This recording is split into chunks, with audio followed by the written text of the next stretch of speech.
Qu'est-ce que je peux faire pour vous, les filles? Enlevez tes sales mains de ma copine, enculé de sale bâtard. Le céleri rémoulade était dégueulasse. Et ma femme, vraiment trop mauvaise cuisinière. J'en pouvais plus, j'ai tiré. Pourquoi ce livre déjà, ça me faisait un peu...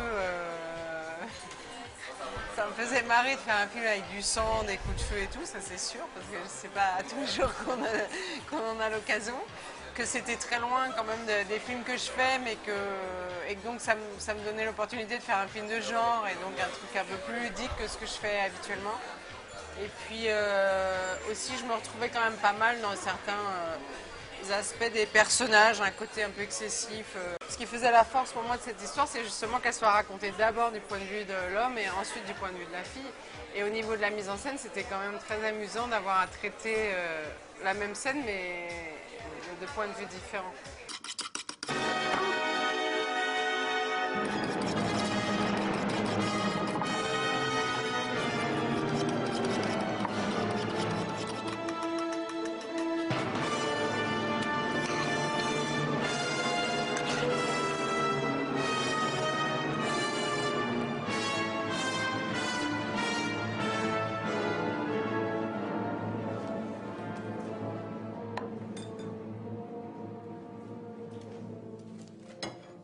À suivre, un bœuf bourguignon.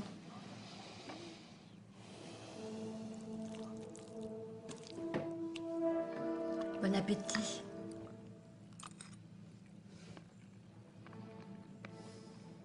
Le type, il était fan de Wagner et qu'il écoutait du Wagner dans sa cuisine. Donc c'est vraiment la seule chose qui m'est venue. Mais bon, c'était vraiment un principe de départ, c'était écrit dans le scénario, mais je n'ai pas fait de recherche particulière sur Wagner pendant l'écriture du scénario. En revanche, ça a été quand même une base après au montage, ce morceau de Wagner là qui ouvre le film. Et du coup, après, mais ça n'a pas été prémédité, mais après, on a voulu chercher comme ça des ouvertures d'opéra un peu emphatique pour le personnage qu'interprète Nils Arestrup. Et finalement, dans sa partie à lui, la première partie, enfin, la partie qui est racontée de son point de vue, il n'y a que de la musique classique, ce qui n'était pas du tout prévu au départ, quoi. Ça s'est trouvé au montage. En lisant le livre, il y a ce côté obsessionnel, fétichiste, bon là en l'occurrence de la bouffe et tout ça chez le personnage. Et comme Christophe, il a ce côté aussi très fétichiste différemment, j'ai dû me dire que c'était la bonne personne quoi, pour rentrer dans cet univers-là. Et je ne me suis pas trompée d'ailleurs parce que je crois qu'il a été très sensible à l'atmosphère du film. Je suis sûre qu'il a été sensible à l'atmosphère du film parce qu'il parle beaucoup de ça. En fait, Christophe, quand il regarde un film, c'est étonnant, il parle beaucoup de lumière, d'image. Beaucoup plus que de l'histoire. C'est la lumière, l'image, en fait, c'est vraiment l'atmosphère, je crois, qu'il traverse. Il n'a lu ni le scénario, ni le livre. Et il a regardé le film et je pense pas qu'il aurait lu le scénario, je pense que je lui ai proposé que ça l'intéressait pas du tout.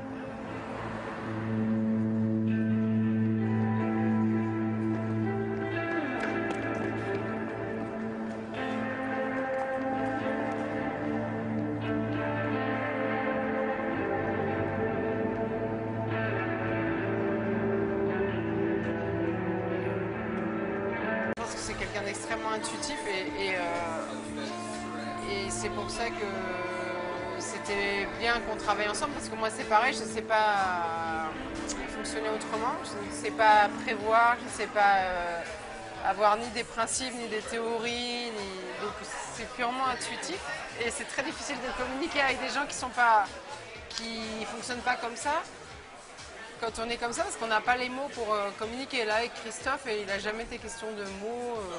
Moi, j'ai pas les mots pour parler de musique. Je trouve que c'est extrêmement difficile. C'est comme de parler de lumière à un chef opérateur. Moi, je fonctionne beaucoup en lumière à l'image. Je fonctionne énormément en référence photographique, que ce soit pour les cadres ou pour la lumière. Mais je n'ai pas les mots, moi, pour parler si du contraste, des choses comme ça, oui, mais c'est quand même très abstrait quand on n'a pas tous les termes. Et avec Christophe, c'est pareil, j'allais pas lui dire, attends, je voudrais un peu plus de cordes à ce moment-là. Je suis capable de faire, j'ai déjà fait, mais ça ne s'est pas passé comme ça entre nous.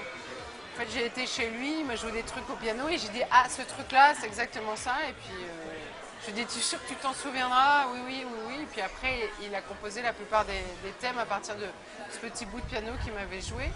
C'était pas tellement plus compliqué que ça, en fait. Je viens de la danse, j'ai fait beaucoup de danse et quand je dirige les comédiens, ça passe vraiment par... ce qui m'obsède quand je regarde un comédien, c'est la façon dont il se tient, la façon dont il bouge, la position qu'il va prendre. Et j'ai tendance à toucher les comédiens comme on pourrait toucher des danseurs ou les mettre dans des positions particulières. Donc ça, j'ai toujours travaillé comme ça. Du coup, forcément, ça se ressent oui, dans les films. Et la musique peut parfois intervenir dans l'écriture du scénario. Je peux écouter une musique pour écrire une scène et ça influe forcément l'écriture d'une scène. Où j'aime bien mettre de la musique sur le plateau pendant que je répète parce que je pense que voilà, il y a quelque chose qui s'opère, on ne sait pas très bien quoi, mais d'un art qui est d'un sur l'autre. Vous faites entendre des musiques aux comédiens? Ouais, je fais entendre des musiques aux comédiens. Parfois juste avant de tourner une scène ou bien pour se préparer au personnage un peu avant le tournage du film, mais j'aime bien juste avant une scène. Nilsa Restrup, je n'ai pas du tout fait écouter de musique. Mais pour le personnage de la fille jouée par Julie Marie Parmentier, ouais, je me souviens d'avoir fait écouter des choses qui n'ont rien à voir avec les musiques qui sont dans le film, qui sont de musique sacrée, des cantates de Bach, des choses comme ça. Mais qui pour lui indiquer un état, mais qui n'ont en fait aucun rapport directement avec le film. C'est juste soit pour donner un rythme, une énergie ou bien un état ou une émotion que j'utilise la musique avec les acteurs. Il y a ce discours et peut-être c'est ce qui traîne un peu comme idée, moi je ne savais pas ça, mais sur les élèves de la famille, ce qui est que c'est impur la musique sur une scène. Parce que la scène elle doit être forte en tant que telle. Alors que moi je pense pas du tout ça, je pense que la musique fait vraiment partie de la mise en scène. C'est la musique de film, c'est pas venu de. Si on a commencé à mettre de la musique sur les films, c'est bien que c'était partie prenante de la mise en scène et que c'est. Voilà, si on choisit de mettre une musique, elle a le droit de rendre une scène meilleure et d'apporter de l'émotion. Moi, je suis sûre qu'il y a des scènes qui sont sauvées par la musique. C'est évident, il y a des scènes qui manquent de force ou d'intensité ou qui ne racontent pas ce qu'elles devaient raconter et on les sauve avec la musique. J'en suis persuadée de ça. Moi j'adore la musique et moi ce que je trouve le plus beau au cinéma c'est la musique dans les films. Il n'y a rien qui me donne autant d'émotion que la musique sur un film. Mais la famille ne vous conditionne pas parfois à ne pas en mettre? Non, moi on m'a toujours dit que je mettais trop de musique dans mes films ou que j'utilisais mal et tout ça, mais ce que j'accepte parce que je trouve que c'est quelque chose qui est extrêmement dur à maîtriser. Mais jamais j'ai retiré, je me souviens très bien que dans la puce, on m'avait incité à retirer certaines musiques, je ne sais pas du tout retirer.